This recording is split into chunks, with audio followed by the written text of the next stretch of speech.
시청자 여러분 안녕하십니까. 지금부터 전욱현의 안보정론을 시작하겠습니다. 이번 시간에도요, 이 고발 사직 의혹 계속해서 정치권의 핵폭풍이 지금 불고 있는 것 아니겠어요? 이 내용을 또 연속해서 말씀을 드리겠는데, 이번 시간에는요, 이 조성은 씨의 이 사생활, 그 다음에 이 회사 운영 실태에 관해서 말씀을 드리겠습니다. 이 회사가 굉장히 정말 문제가 많은 회사네요. 이 국채도 세금도 제대로 안 내주고 있고, 직원들 봉급도 제대로 안 내주는 그런 불량 회사인 것으로 지금 나타나고 있어요.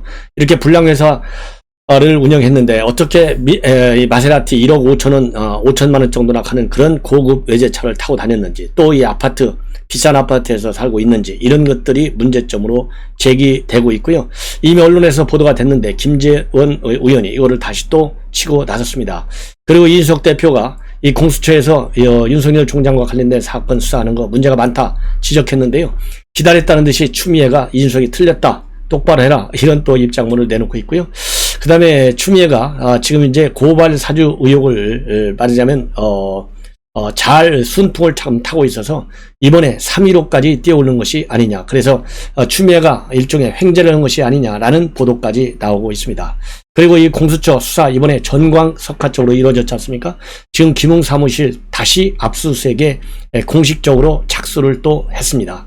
이 담당 검사가요, 김숙정 검사인데 표창원 의원실에서 보좌관을 한 친구예요. 그래서 이러한 친여 검사한테 이것을 맡겨서 정치적 편향성이 우려된다. 그러니까 검찰에서는 한동수 애완견, 또 이 공수처에서는 김숙정 또 제2의 애완견, 이런 지금 것 때문에요, 이 법조계에서도 균형을 잃은 수사다. 그리고 공수처 내부에서도요, 이 김숙정 검사 수사 3부에 맡긴 이 처사가 잘못된 것이 아니냐라는 내부 비판까지 제기되고 있다고 합니다. 이런 내용을 쭉 연결해서 여러분들께 분석해 드리도록 하겠습니다. 먼저요, 조금 전에 말씀을 드린 대로 이 공수처 재압수수색을 다시 재개했다. 그리고 정세균 후보 사퇴를 했는데요. 사퇴의 변은 100의 종견하겠다는겁니다. 그래서 새 대한민국을 위해서 100의 종견하겠다. 그리고 이제 평당원으로 돌아가서 하나 되는 민주당, 새로운 대한민국을 위해 100의 종견하겠다. 나라와 국민과 당으로부터 받은 은혜를 갚겠다. 그리고 함께 뛰는 동료들께 응원을, 저를 돕던 동료들께는 감사의 인사를 보낸다. 고맙습니다. 사랑합니다. 두고두고 갚겠습니다. 이렇게 입장을 발표했는데요. 어쨌든 간에 이번에 경선 결정적으로 이렇게 사퇴하게 된 것은, 이번 선거가요, 그동안에 3위를 가까스로 유지했었는데 추미애한테가도 밀리면서 4위로 밀려났잖아요. 그러니까 캠프 내에서도 이렇게 해가지고는 선거운동 계속하기 어렵다라는 의견이 나왔고, 그래서 오늘 이 긴급 회의를 열어서 결국은 사퇴를 선언하게 되었다. 이 과정이 그렇게 된 것 같습니다. 어쨌든 정세균 총리 그동안에 국가를 위해서 많은 일을 해왔죠. 결과와 관계없이. 그렇기 때문에 이번에 100의 종군한 거 뒤늦었지만은, 저는 그리고 또 개인적으로 보면 안타깝겠지만은, 대한민국 민주당의 여러 지형을 볼 때는 정세균 총리는 지금 못한 게 없잖아요. 국회의장도 했죠. 그러니까 국회의장 하면서 총리로 간 것도 말이 많았잖아요. 개인 욕심을 부렸다. 이제는 더 이상 욕심 부리지 않고 말 그대로 100의 요군하게 되기를 저는 비람하지 않습니다. 예. 그리고 또 지금 종로가 빈다, 이런 말도 나올 때 마침 새가 날 때 한다, 이런 식으로 말이죠.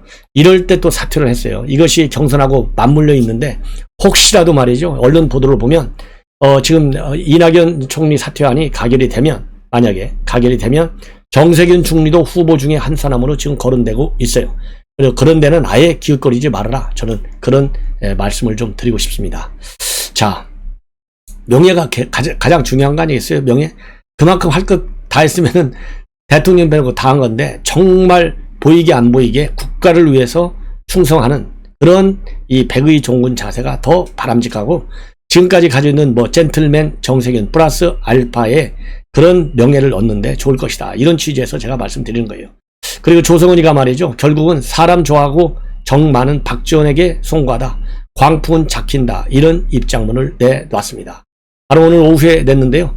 뭐라고 입장문을 내놨냐면, 사람을 좋아하고 정이 많은, 또한 중차대한 국정직책을 맡으신 분을 휩싸이게 해서 송구하다는 말씀밖에 드릴 내용이 없다, 이렇게 입장을 발표하고 있습니다. 그러면서요, 박 원장과는 어떤 요소에서라도 윤 총장에 대한 내용을 상의하거나 할 대상으로 고려하지 않았다. 보도는 하루 전날에도 알 수 없던 저로선 사고와 같은 보도였으므로 말도 안 되는 엮기다. 이렇게 반박을 하고 있습니다. 그리고 또 추가 글을 통해서요. 이미 사건은 묻힐 수 없고 진실은 드러난다. 윤석열 대검이 정의여야만 자신의 행보가 이해받을 수 있는 사람들은 자기 부정 전 그 객관적 사실을 부정하는 방법을 택한다. 그리고는 그 객관적 사실을 얘기한 사람을 공격한다. 이런 논리도 내세우고 있는데요. 하여튼 복잡한 사람입니다. 이럴 때는 입 딱 다물고 수사기관에 가서 그야말로 적나라할 정도로 이 박지원 원장과의 관계, 고발사주 의혹, 이거를 왜 제기했는지, 그 다음에 박지원 원장과 이 정치공작성 음모는 없었는지, 이런 거를 밝히는 것이 더 중요하지 않겠습니까? 매일같이 여기저기 다니면서 얘기하고 그 진실성 참 믿기가 어려워가지고요. 저도 보도하기가 참 어려워요. 예. 그러면서요, 그간의 저는 원치 않는 보도 후에 보도 상황에서 당당하다면 숨지 말고 객관적 사실을 입증하라고 하길래 숨지 않고 사실에 대해 지속적으로 밝혀왔을 뿐이다. 근데 이 사실, 말하는 사실이 왔다 갔다 했잖아요. 저를 가장 보여줄 수 있는 것은 결국 이 사건의 진실과 위중함, 심각함이 그 사실대로 드러나는 것뿐이기 때문이다 라고 입장을 밝히고 있어요. 그러면서 저를 등 떠민 사람들은 제가 다치든 말든 자신의 의도대로 강행했고, 저는 다칠지언정 이것을 결국 끝까지 끌고 적극적으로 사실을 드러내는 것이 유일한 방어의 방법이었다. 그러면서요, 누군가는 자신의 종교가 된 윤석열 대검의 무결성의 민낯을 드러냈다며 말도 안 되는 종교적 신념처럼 비난하고 호도하고 있다. 함께 이 사건을 바라보고 실체를 함께 밝히던 사람이 한둘은 아니다. 아울러 지금은 강풍이 불어도 결국은 바로 잡힌다. 예, 이 광풍 잡히기를 바랍니다. 저도. 예, 모든 국민이 바라는 게 그거 아니에요? 그래서 더 이상은 박지원이가 원하던 날짜도 아니었다. 보도 시점을 몰랐다는 얘기였을 뻔이다. 얼떨결에 한 얘기다. 정치 공작을 주장할수록 당은 바보가 돼 있는데 왜 공작 타령을 하느냐. 또 나는 박지원과 상의했다고 나는 어느 누구 말도 잘 안 듣는, 누구 말도 잘 듣는 성격이 아니다. 이렇게 항변을 하고 있는데요. 이런 얘기 진짜 피곤하니까 이제 그만 좀 했으면 좋겠어요. 예. 시청자 여러분들 정말 머리 아프잖아요. 야, 이거 앞으로 이런 흙탕물이 언제 어디서 얼마나 자주 많이 또 튀쳐나올지 몰라요. 예. 왜냐하면 지금 정권 교체 여론이 최소한도 한 10여 % 이상 앞서지 않습니까? 그리고 대통령 지지율 아마 내주면은 이번 주 후반 가면 많이 빠질 거예요. 정당 지지율 마찬가지. 이러다 보니까 위기 의식을 느낄 것 아니겠습니까? 그러다 보니까 이런 사건이 터지는 것이고, 그러다 보니까 정치 공작이 아니냐라는 의혹이 제기될 수밖에 없는 거예요. 자, 그러면 이 고발 사주를 했다고 하는 조성은이가 대표로 있는 이름은 멋있어요. 올마이티 미디어. 올마이티가 얼마요? 힘센 미디어잖아요. 그러니까 올마이티 못하는 게 없는 전지전능한 미디어 업체다. 이런 이름인데 이름은 아주 그럴듯해요. 올마이티 미디어. 자, 그런데요, 이 회사 이 실적 상태가 굉장히 불량합니다. 이거는요, 뉴데일리에서 단독으로 보도하고 있는 내용이에요. 어제 날짜로 보도한 건데, 신용평가 정보회사 여러분들 나이스 아시죠? 나이스 평가 정보의 KIS 키스 리포트에 따르면은 이 올마이티어는 올해 8월 1일 기준으로 해서 채무 불이행 상태로 부실 등급으로 분류되어 있어요. 사유는 금융기관에서 90일 이상 연체 해가지고 채무 불이행 상태이기 때문입니다. 그래서요, 올마이티 회사는 채무 불이행이고, 그 다음에 단기 연체, 또 그 다음에는요, 세금 체납, 이런 것으로 지금 아주 불량한 회사죠. 불량한 회사. 자, 그래서 이런 불량 회사를 가지고 있는 이 조성은 씨가 어떻게 고급 아파트 그리고 이 고급 차량을 가지고 있는지 도저히 이해가 안 간다는 겁니다. 이 평가 보고서에 따르면 이런 8월 6일에는 세금 체납 이력도 추가로 적시했어요. 그리고 이때에도 채무 불이행 상태와 10일 이상 단기 연체 상태는 마찬가지였다. 이렇게 보도가 나오고 있습니다. 그리고 대출금 연체의 경우에는요, 2017년도 4월에 6,125만원의 등록 금액이 미해제된 상태로 있고 1,020만원의 연체 금액을 아직도 미납하고 있고요. 국세도 2020년 3월 3일 기준 등록된 500만원이 체납 상태에 있습니다. 그리고 퇴직자들도요, 이 조성은 씨에 대해서는 별로 평가가 좋지 않아요. 급여가 밀리기 일쑤였고 4대 보험도 미납돼 있었다. 이런 지금 이 비판적 평가가 압도하고 있습니다. 그러다 보니까요, 김재원 최고위원이 이런 기사를 링크하면서 의심스러운 정황이 굉장히 많다. 세금도 연체하고 직원 봉급도 못 주는 분이 고급 주택에 마세라티 승용차 뭔가 느낌이 확 오는 듯하다. 이렇게 비판을 하고 있습니다. 자, 이 정도가 되면 이 고발 사주 의혹뿐만 아니라 이 마세라티, 그 다음에 집 이런 문제에 대한 자금의 출처도 당연히 밝혀야 될 것 아니냐. 그래서 거기에 상응하는 법적 조치를 시민단체 이런 데서는 제기해야 되는 것이 아니냐, 이런 생각이 듭니다. 자, 이번에는요, 추미애가 또 나왔어요. 추미애. 공수처 윤석열 수사관행이 없다고 이준석이 틀렸어. 이러한 입장문을 방금 내놓았습니다. 그러면서요, 이 고발 사주에 국민의힘은 협조하라 이렇게 촉구하고 있어요. 공수처가 윤석열 후보의 선거 개입 혐의를 수사할 권한이 없다고 한다. 이준석 대표의 주장이다. 그러나 틀렸다. 공직선거법은 공수처 관할이 아니고 공소시효도 짧아서 6개월이 지났다. 하지만 검사가 저지른 선거 방해는 공수처 수사 대상인 고위공직자 범죄다. 검사, 경찰, 군인이 저지르는 선거 방해 행위는 형법 제128조 선거 방해죄에 해당되고 10년 이하의 징역과 5년 이상의 자격정지 등 엄벌에 처하도록 하고 있다. 이렇게 밝히고 있습니다. 그러면서 국민의힘은 수사에 당당하게 협조해야 한다. 윤석열이 나를 비호하는 울타리가 된다면 정당의 존립 자체가 어려울 것이다. 이렇게 지금 비판적 입장문을 내놓고 있는데요. 역시 뭐 추미애 같은 그런 입장문이 아닌가 하는 생각이 들어요.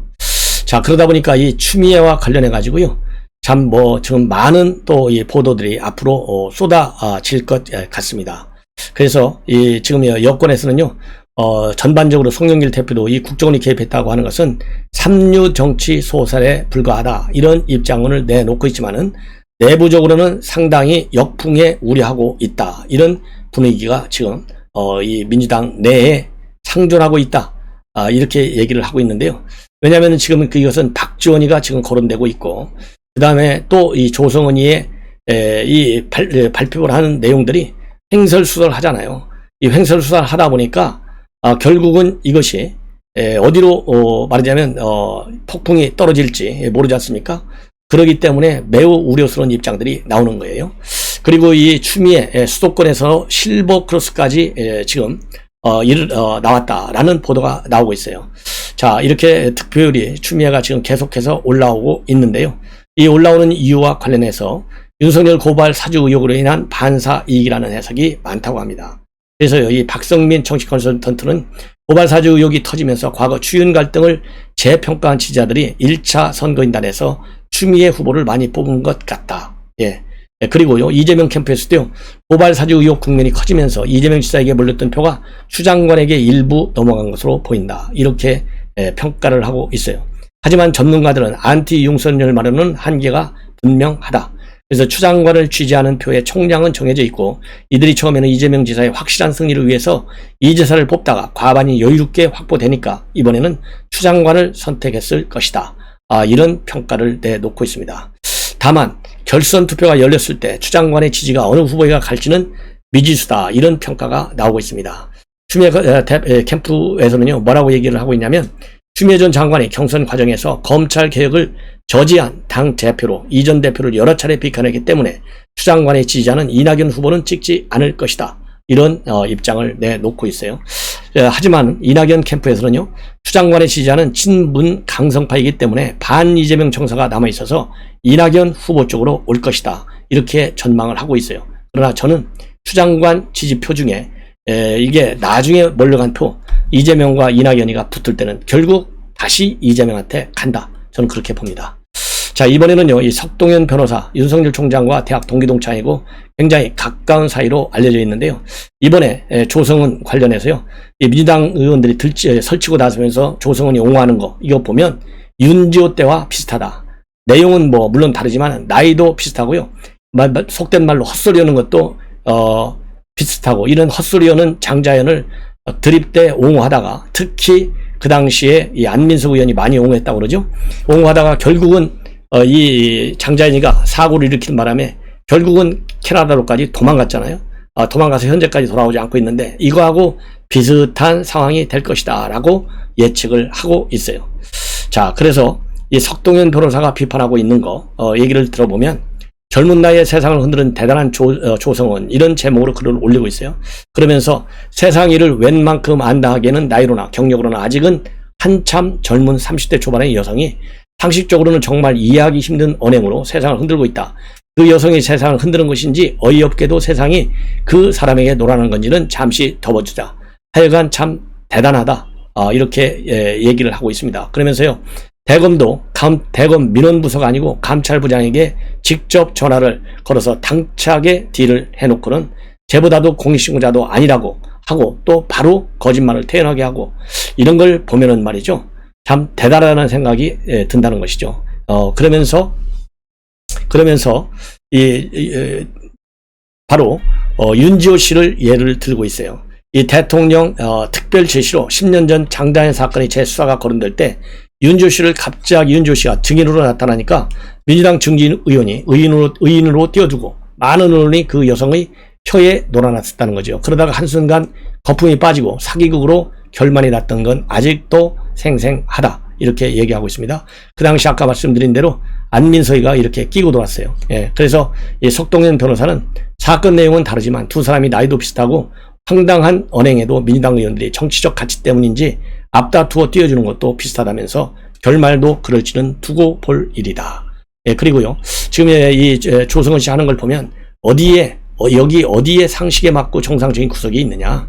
미래의 새로운 대통령을 뽑는 대한민국에서 이러한 조성은 씨의 비정상적 행각을 왜 온 국민이 논쟁하고 지켜봐야 하느냐. 3년 전 윤지호라는 비슷한 연령의 여성이 한바탕 회오리를 치고 간 적이 있었다. 그러면서 윤지호 씨를 소환하고 있습니다. 아마도 여러분들 저나 생각이 다 똑같을 거예요.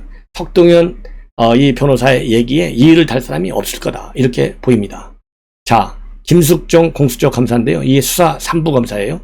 그래서 검사를 잠깐 하다가 표창원 의원실에서 보좌관을 쭉 하다가 지금은 이 변호사 사무실 이 법무부인 LKB 현 문재인 정권에서 제일 잘 나가는 이 법무부인이 LKB예요. 그래서 LKB가 강남의 김현장이라고 이렇게 소문까지 났지 않습니까? 그래서 그동안 LKB는 이재명, 김경수, 김은경, 환경부 장관 이런 사람들 사건 변호를 맡아갖고 승리로 이끈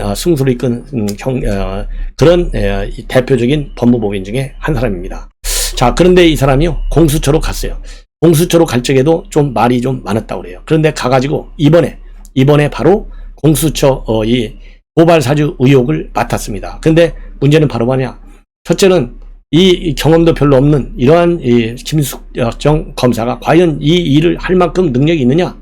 정치적인 편향성이 크다 이런 우려가 있고요. 더군다나 지난 6일날 사세행에서 고발을 하니까 바로 김숙정 검사에게 배당을 하고 이틀이 지난 8일날 사사행 대표를 소환 조사하고 9일날 윤 총장과 손준성 검사를 피의자로 입건하고 10일날 압수수색 영장을 받아서 압수수색을 나간 거예요. 이러니까 이게 얼마나 직사포로 진행이 되지 않습니까? 이걸 보면 다른 사건에서 그러니까 이번 이 고발 사주 의혹과 관련된 윤 총장 이 고발 사건은 고발장 제출해서 말이죠. 배당되고 고발인 조사도 받고 그 다음에 압수수색까지 딱 나흘밖에 걸리지 않았다는 거예요. 이런 다른 사건, 조희연 사건 또 이런 걸 보면 몇 달씩 걸렸다는 거예요. 몇 달씩. 그 다음에 이기원 검사의 건설업자 윤중청 씨에 대한 허위 면담 보고서 작성 의혹 사건 이런 것들도 대여섯 달씩 걸렸는데 이렇게 딱 나흘 만에 직사포로 진행되는 이유가 뭐냐? 뭔가 정치적인 맥락이 있을 수밖에 없는 것 아니냐? 이런 지금 얘기가 나오고 있고요. 그리고 또 이 김 검사 이력 때문에 통상의 경우에는 피해야 할 사건 배당인데도 불구하고 이 김숙정이한테 배당을 준 것도 이상하다는 겁니다. 왜냐하면 지금 최근에 최의원 사건을 끝냈기 때문에 수사 2부는 진행 중인 사건도 하나도 없는데 수사 2부보다도 규모가 훨씬 작은 수사 3부에 그것도 막내 검사한테 이 사건을 맡긴 이유가 도대체 뭐냐는 것이에요. 이런 것 때문에 의혹이 여전히 계속 제기되고 있다라는 말씀을 드립니다. 이것만 보더라도 이번 사건 검찰이 됐던 검찰은 한동수가 딱 버티고 있잖아요. 또 이 공수처 김숙정 검사 이 친정권 코드를 가지고 있다고 볼 수밖에 없는 그런 근거들이 많이 있지 않습니까? 그렇기 때문에 우려와 의혹 이 수사 결과에 대해서 이미 제기되고 있을 수밖에 없는 거예요. 이 정도로 해서 제가 본 방송을 마치고요. 또 이어서 여러분들께 뉴스를 전해드리도록 하겠습니다. 알람을 설정해서 많이 시청해 주시면 대단히 고맙겠습니다. 감사합니다.